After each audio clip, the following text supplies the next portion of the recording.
পাকিস্তান সিরিজে নেই সাকিব, তাহলে কবে ফিরবেন দলে? সম্প্রতি তার জাতীয় দলে ফেরার বিষয়ে জোরালো আলোচনা হয়।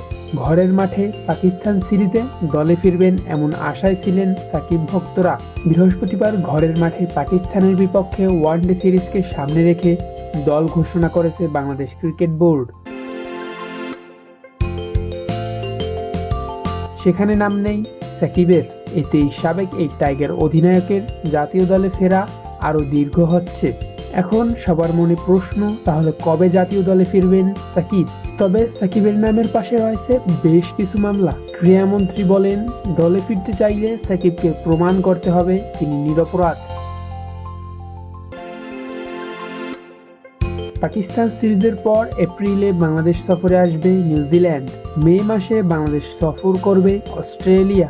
এই সিরিজগুলোয় সাকিব জাতীয় দলে ফিরতে পারবে কিনা তা সময় বলে দিবে।